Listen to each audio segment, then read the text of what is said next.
आज के नए ब्लॉग में आप सबका स्वागत है। आज हम भागवत में बैठेंगे।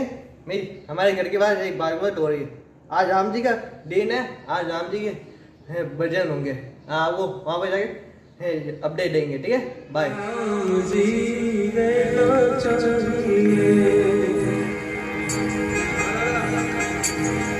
जैसे रखे राम जी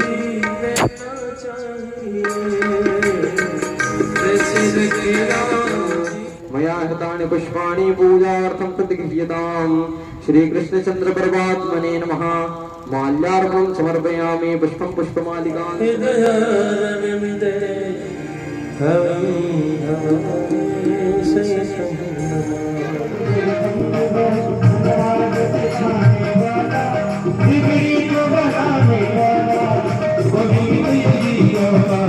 स्वामी जी श्री रामचरण जी महाराज की, स्वामी जी श्री भगवान दास जी महाराज की, श्री शाहपुरा धाम की, श्री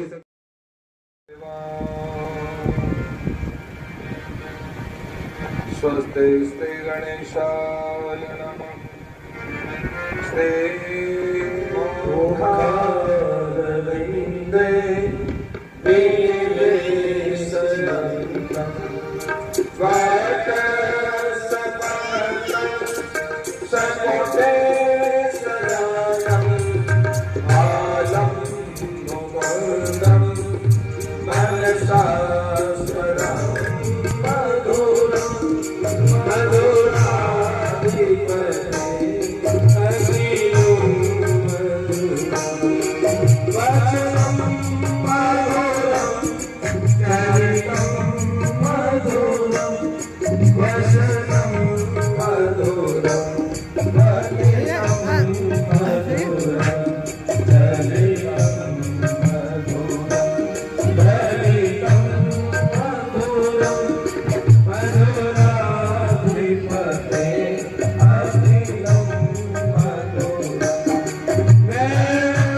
गोवर्धननाथ की जय। स्वामी जी श्री रामचरण जी महाराज की जय।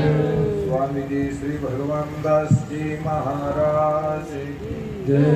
श्री शाहपुरा धाम की जय। भागवत महापुराण की जय। श्री वृंदावन धाम की जय। श्री राधा कृष्ण वाटिका अमृत महोत्सव की जय। भागवत महामहोत्सव की जय। पूर्ण परब्रह्म परात्पर मौनि मनोरंजन भवभय भंजन दुष्ट निकंदन कोटि कष्ट भंजन खलदल गंजन गोपी जन रंजन भक्त जन रंजन चित्त चौर चंदन साधु जनरंजन भगवान नंद नंदन सुदानंदन कुंद मुकुंद रजन चंद्र श्री श्याम सुंदर के श्री विग्रह भागवत जी के कल्प वृक्ष में पाद पद्मों में प्रणाम। परम श्रद्धा भाव से बोलो राम राम सा। अरे जोर से बोलो राम राम सा। गणाई चोखा लागो राम राम सा। फूट रही गणा बोलो राम राम सा। अरे मुस्कुराते बोलो राम राम सा। एक दूजा ने सब जना ऋषियों के चरणों में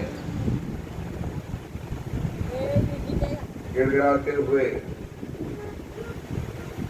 श्री सुखदेव मुनि के श्री चरणों में अपना भाव समर्पित करते हुए जिनकी मृत्यु नजदीक आई उसे क्या करना चाहिए आश्वस्त किया। यानी बढ़िया। लोगों के हित में राजन तुमने बड़ा अद्भुत प्रश्न पूछा, क्योंकि आत्मसात करना, अपने स्वरूप में स्थित होना, निष्ठा पूर्वक स्वधर्म का पालन करते हुए इदं भागवतम नाम पुराणम ब्रह्म संहितम अतीत्वांता परालोपितो पेपायनादम। आओ आओ, हम तुम्हें भागवत सुनाते हैं। यद्यपि परिनिष्ठितों की निर्गुण्यम यद्यपि राम चरण वंदन करे नमो निरंजन कर श्याम मुकुंदे मति सती। अपनी मति को भगवान मुकुंद की शरण में रखना, यही सबसे बड़ी समझदारी। किम प्रमदस्य बहुवी परोक्षे हायनेरिह राजसे ज्ञात्वेता निहायुष मुहूर्ता सर्वसृत्य गतवान भयम हरि। खटवांग राजा जो है, देवताओं का साथ देकर युद्ध लड़ते देते देवताओं को विजय दिलाई, इतना बड़ा पराक्रम दिखाया। युद्ध जीतने के बाद में देवताओं ने कहा, खटवांग क्या चाहते हो? वरमद्रोही। खटवांग राजा ने कहा, भगवान का ये जो विराट स्वरूप है, यह 14 लोकों में व्याप्त है। अरे 2 लोग तो भगवान के चरण तलुए हैं, अरे उसके ऊपर भी 2 लोग जो है वो भगवान के जो है पिंडलियां हैं। अरे भगवान के दो लोग जो है वो भगवान की टांगे हैं दोनों, और ये पृथ्वी लोग जो है भगवान का कटिभाग है। इससे ऊपर जो 7 लोग है, एक लोग तो नाभि है, एक लोग वक्षस्थल है, एक लोग ग्रीवा है, एक लोग मुखारविंद है, एक लोग जो है ये नेत्र है, एक लोग जो है ये सत्य लोग, यह भगवान का शीर्ष, ये पूर्ण 14 लोग हैं। ये जितने जितने पहाड़ देख रहे हैं, ये सब भगवान के जो पहाड़ है, ये अस्थियां हैं। ये जितने पेड़ पौधे जो देख रहे हैं, ये भगवान की रुमावलियां हैं। ये सूर्य और चंद्रमा, ये भगवान की आंखें हैं। ये जितनी नदियां हैं, ये सारी नदियां क्या है? ये भगवान के अंदर नाड़ियां हैं। इसलिए भगवान का विराट स्वरूप का दर्शन कर तो विश्वास कर कि यहाँ ऐसा कोई तत्व नहीं है, ऐसा कोई अवशेष नहीं है जो भगवान से परे हो। सब कुछ भगवान नहीं है। नद्यों से नाड़ियों था तनुर्वाणी महिरूहा विश्व तनोन्द्र अनंत वीर स्वसितम मातरि स्वागतिर्वह कर्मुण प्रवाह ईशस्य केशान विदुरम भुवाहान वासस्तु संध्यान कुरुवयं भूम्नः अगक्त माहुर हृदयं मनश्च न चंद्रमा सर्वविकार कोश। मन बुद्धि चित्त ये जो है चंद्रमा है, ये ब्रह्मा है, ये विष्णु स्वरूप है। विज्ञान शक्ति महिमा मनंती सर्वात्मनोन्तकरणं किरीत्रयम्, ये सब कुछ भगवान का दिव्य स्वरूप है। भगवान ने कृपा करके हमको मनुष्य शरीर दिया है अनंत अनंत योनियों में। ये मनुष्य शरीर एक ऐसा शरीर है जिस शरीर के द्वारा हम भगवान को जान सकते हैं, भगवान को देख सकते हैं, भगवान को पहचान सकते हैं, भगवान को आत्मसात कर सकते हैं। इसलिए भगवान ने बड़ी कृपा करके हमको आंख कान नाक आदि इंद्रियां दी है। इन इंद्रियों की उपयोगिता किसने पता है? भले बतुर क्रम विक्रमान ये न श्रणत कर्णपुटे नरस्य। अरे जो ये कान से भगवान की कथा नहीं सुनता, उनके कान कैसे सर्प के रहने के बिल है। जिह्वा सती धातुरे केव श्रोता न चौब गायतरु गाय गाथा। अरे ये जिनकी जिह्वा है भगवान के नाम का निरंतर सतत जप नहीं करती है, तो उनकी जिह्वा कैसी है? मेंढक की जीभ के समान है। भार परम पट किरीट जुष्टम अकुंतमांगम नन में मुकुंदा। अरे जिनको माथो है नहीं और मुकुंद श्री चरणों में, भगवान के श्री चरणों में जिन्हों नहीं झुके, उन्होंने माथो तुम्बेरे भार समान है। सावो करुण कुरुत सप्रया हरे लसन कंचन कंकण हुआ। अरे जिन्ना हाथ भले बढ़िया बढ़िया सोनेरी आभूषण पहरोड़ा हो, हाथरी शोभा बढ़ान राख्या हो, पर भैया ये आभूषणों सो हाथरी शोभा नहीं है। दान पुण्य करने सो ही, सेवा करने सो ही, दीन दुखियों की सेवा करने सो ही हाथरी शोभा है। और जिना हाथ दान पुण्य नहीं करे, सेवा नहीं करे, उनका हाथ कह रहा है मुर्दारे हाथ के समान। नयने नारायणम लिंगाने विष्णु निरीक्षित है ये। अरे जिनकी आंख भगवत दर्शन के लिए, संत दर्शन के लिए न तड़पती हो, तो उनकी आंख कैसी है? मोर पंख पर चिपकी हुई आंख के समान। पादम दृढ़म तव ध्रुव जन्म भाजौ क्षेत्राणि नारव्रजतयोर हरे रहे हो। अरे जिनके चरण सत्संग की और कथा सुनने के लिए, तीर्थाटन करने के लिए, मंदिर गमन करने के लिए जिनके चरण नहीं बढ़ते हो, तो उनके पांव कैसे हैं? गधे के पांव के समान। जीवच्छवो भागवतां हृरेणो न जातं मृत्योभिलभेदयस्तु श्री विष्णुपद्या मनुज तुलस्याः स्वच्छौ यस्तिं न वेदगन्धम्। अरे भगवान के प्रसाद की गंध जो नहीं लेता है, तो उनकी नासिका कैसी पता है? सुअरी नाग तदस्मसारं हृदयं वदेत्य यद गृह माणे हरिनामधे न विक्रियेताथ यदा विकारो नेत्रे जलं गात्ररुहेषु हर्षः। अरे जिनके प्रेमी के आने पर हृदय प्रफुल्लित नहीं होता हो, और जिनके हृदय में प्रेम नहीं उमड़ता हो, और जिनके रोमांचित हर्षित नहीं होते हो, जिनके नेत्र से जल न बरसते हो, प्रेमाश्रु न बहते हो, तो महाराज उनका हृदय कैसा है? पाषाण पत्थर के समान है हृदय। किसी प्रेमी के आगमन पर हर्षित होना चाहिए, मन प्रसन्न होना चाहिए, प्रेमाश्रु रहना चाहिए। अरे आओ आओ आओ मेरे अपने प्रिय हो, मेरे अपने प्रिय हो। अथा वेदे अंग मनोनुकूलम प्रभाससे भागवत प्रधान यदा वयासि करात्म विद्या विशारदो द्रवदिंदा साधु पृष्ठ। क्या भगवान का ये दिव्य जीवन है, ऐसा सुंदर पावन प्रसंग। यहाँ सुनाते सुनाते अचानक से भगवान सुखदेव मुनि को याद है, अरे मैंने तो तारीफ कथा ही शुरू कर दी, भगवान का तो स्तवन ही नहीं किया। चलो भगवान का मंगलाचरण करते हैं। तो यहाँ भागवत के द्वितीय स्कंद के चौथे अध्याय में 12वें श्लोक से बड़ी सुंदर 12 श्लोकों में स्तुति करते हैं। नमः परस्मै पुरुषाय भूयसे सदुद्भवस्तान् निरोधलीलया ग्रहित शक्ति हृदयाय देहिनाम् अंतर्भवायां लक्ष्य वर्तमने भूयो नमः प्रदीनच्छिरे सताहं संभवायाखिल सत्त्वमूर्तये पुंसां पुनः परमहंस्यम् आश्रमे व्यवस्थितानां हृदयदासुषे नमो नमस्ते वृषभाय सात्वतां विदुर्काष्ठाय मुहुर्भूयोगिनां निरस्त साम्यातिशयन राधसा स्वधाम्नि प्रमणिरम् रम्यते नमः। 12 श्लोकों में मंगलाचरण करके भगवान ने सुखदेव मुनि ने, ए राजन देख, सुन हमारी बात सुन। ये जो संपूर्ण सृष्टि है ना, ये परमात्मा के द्वारा उत्पन्न हुई है। निमित्त भी भगवान है और उपादान भी भगवान है। माटी रो घड़ो हो नहीं, तो माटी रो घड़ाओ है पूछो के कौन बनायो? बोले कुमार बनायो। अरे भाई कुमार बनायो तो किनो बनायो? बोले माटी से बनायो। तो उनमें निमित्त कारण अलग है, उपादान कारण अलग है। सोनारी अंगूठी कौन बनाई सा? बोले सोनार बनाई। अरे तो किससे बनाई? बोले सोने से बनाई। तो उसमें निमित्त और उपादान दोनों कारण अलग अलग है। पर एक बात ये बताओ कि ये जो संसार जो दिखाई दे रहा है, इसको किसने बनाया? भगवान ने बनाया। अच्छा किससे बनाया? बोले भगवान से ही बनाया। तो यहाँ निमित्त भी वही है और उपादान भी वही है। ऐसे निमित्त उपादान कारण जो भगवान श्री हरि जो सर्वव्यापी है, सर्वत्र है, सदा सर्वदा है, पृथ्वी जल आकाश वायु अग्नि भी उन्होंने बनाया है।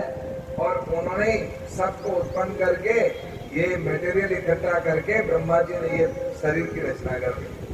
भैया मटेरियल नहीं हो तो कितना भी बड़ा ठेकेदार क्यों नहीं हो, इंजीनियर क्यों नहीं हो, आर्किटेक्ट क्यों नहीं हो, क्या वो मकान बना देगा? क्या नहीं बनाएगा। तो उसके पास में मटेरियल की जरूरत है। गिट्टी चाहिए, बजरी चाहिए, लोहा सरिया चाहिए, सीमेंट चाहिए, पानी चाहिए, ये सारी सामग्री उनके पास होगी तो वो ठेकेदार बढ़िया से बढ़िया आर्किटेक्ट के नक्शे के अनुसार बढ़िया सुंदर बंगला बना देगा। तो हमारा सबसे बढ़िया आर्किटेक्ट और ठेकेदार ब्रह्मा जी है। तो ब्रह्मा जी ने ये मनुष्य शरीर को रच करके अच्छे अच्छे जो है विचार करते कि देखो भगवान ने कितना सुंदर शरीर बनाया है, क्या क्या व्यवस्था की है। अपने आप देखने का काम कर रही है आँख, कान भी अपने आप सुनने का कर रहा है, जबान भी अपने आप बोल रहा है, सोचना विचारना है, अंदर के हृदय की जो धड़कनें हैं वो अपने आप चल रही है। हम जो कुछ खाते पीते हैं अंदर अपने आप पच जाता है और अपने आप अवशेष जो मलमूत्र के रूप में होता है वो सब अपने आप निकल जाता है। क्या ये सुंदर व्यवस्था की है मेरे भगवान।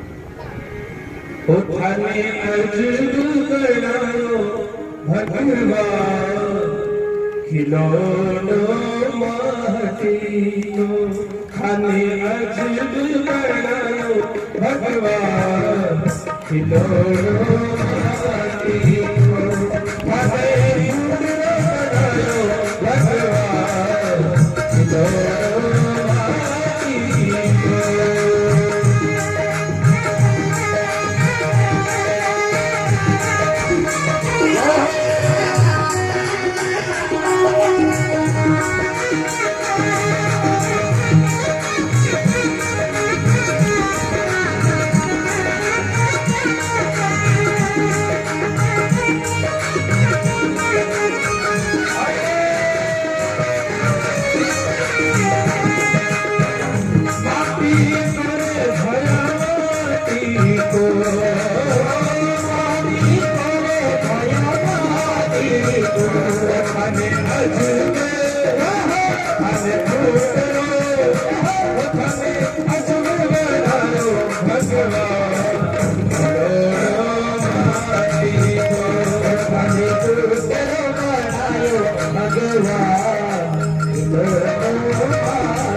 Thank you.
भगवान ने ये सबसे सुंदर शरीर रच करके भगवान को जानने के लिए ही, भगवान में अपने आप को विलय करने के लिए ही भगवान ने मनुष्य शरीर दिया है, जो सर्वोत्तम शरीर है। इसलिए भगवान कहते हैं कि भी मेरे को प्राप्त करने का साधन ये मनुष्य शरीर है। और मनुष्य शरीर में भी हमारे पास भगवान को कैसे जान सकते हैं? एक श्लोक आया है, प्रविष्ट कर्णेन्द्र स्वानाम भाव सरोवरम। भगवान हमारे कर्ण कुहरों के जरिए अंदर प्रविष्ट होता है और भाव रूपी सरोवर में आकर के विराजमान हो जाते हैं। प्रविष्ट गंधेन स्वानाम भाव सरोरुहम धुनोति सबलम कृष्ण सरिलस्य यथा शरद धृतात्मा पुरुष कृष्ण पाद मूलम न मुच्यति मुक्त सर्व परिक्लेश पांध स्व शरणम यथा। यही एक साधन है, क्योंकि भगवान हम लोगों की तरह कोई आकृति वाला वर्ण वाला तो है नहीं, जो फलाने को देख करके पहचान ले कि भगवान हमारी तरह है। भगवान ऐसा कोई खाद्य पदार्थ तो है नहीं कि चक्कर के कह दे कि यही भगवान है। भगवान कोई सूंघने का विषय तो है नहीं जो सूंघ करके जता दे कि यह भगवान है। भगवान कोई छूने का विषय तो है नहीं। भगवान तो सिर्फ और सिर्फ सुनने का विषय है।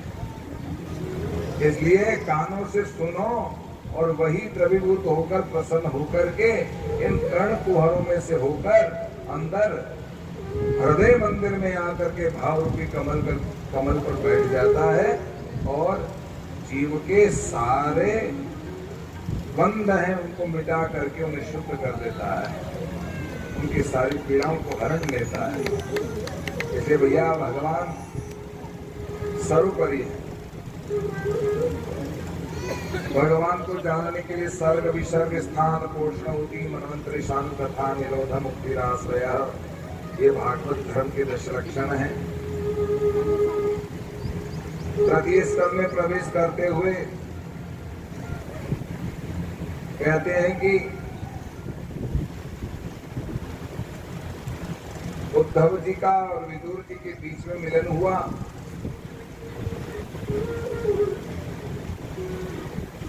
उद्धव जी ने, क्योंकि उद्धव भी भगवान श्री कृष्ण के परम लाडले भक्त हैं, तो विदुर जी भी भगवान के लाडले भक्त हैं। दोनों ही बड़े भगवान के प्रेमी हैं, भगवान की कथाओं को निरंतर गाते और सुनते रहते हैं। तो आज वृंदावन की पावन भूमि पर विदुर जी का उद्धव जी से मिलन हुआ। उद्धव जी ने बड़ी सुंदर जो है भगवान की दिव्य लीलाओं को दर्शन करवाया। तो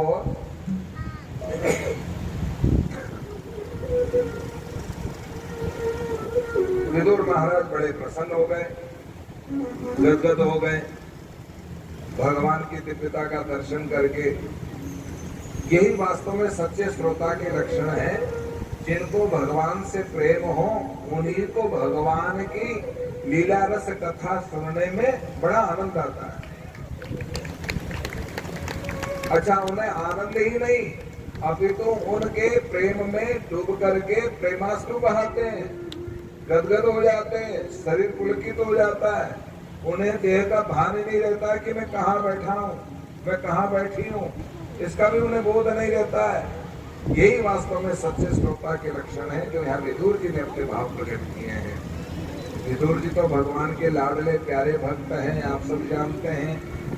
तो भैया उद्धव जी ने कहा कि देखो सुनो विदुर, तुम मैत्रेय ऋषि के आश्रम में जाओ, क्योंकि भगवान ने स्वधाम गमन करने से पहले मुझे जो अंतिम उपदेश ज्ञान दिया, साथ साथ में यह भी कहा कि तुम वृंदावन होकर के बद्रिकाश्रम की तरफ जाना, क्योंकि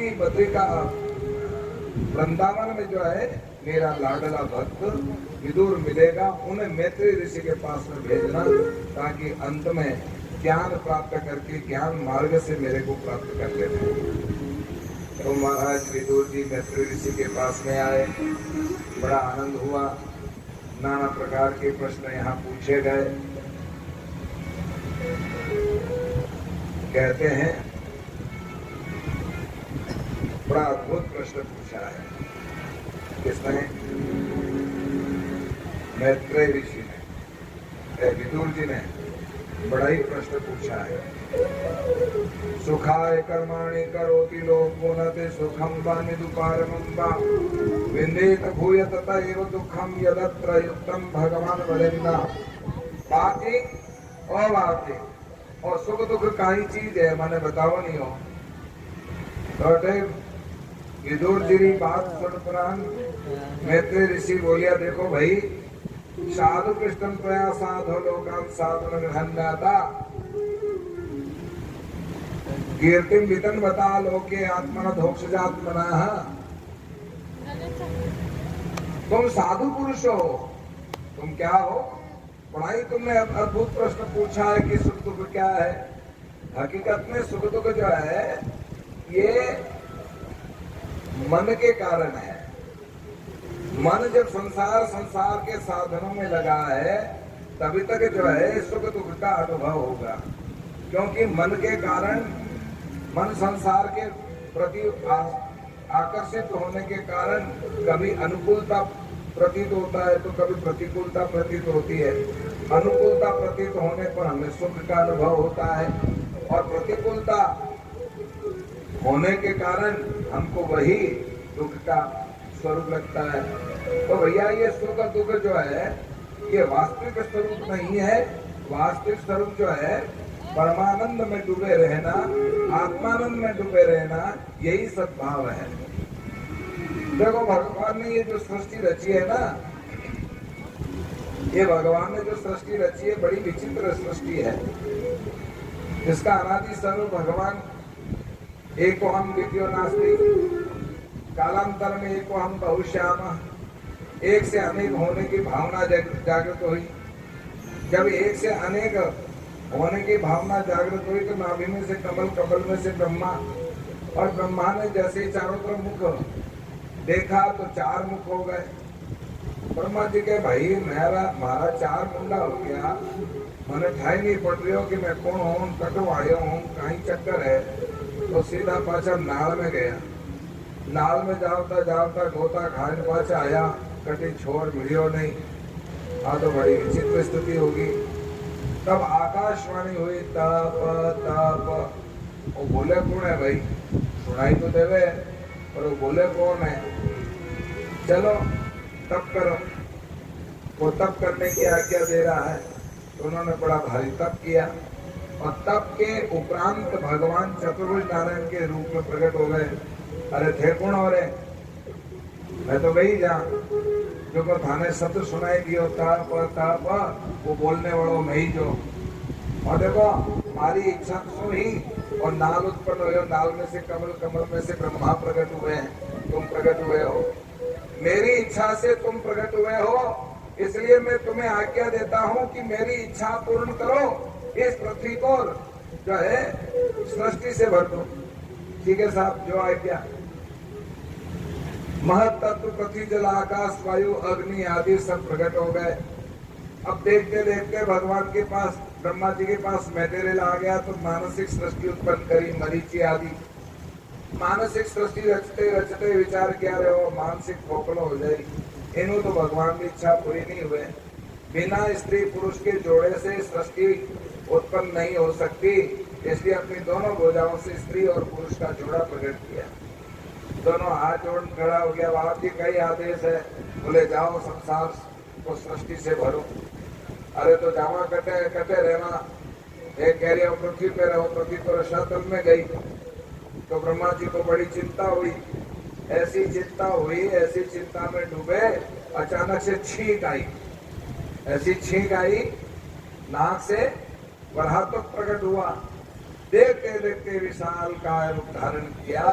बोलिए श्री वराह भगवान की।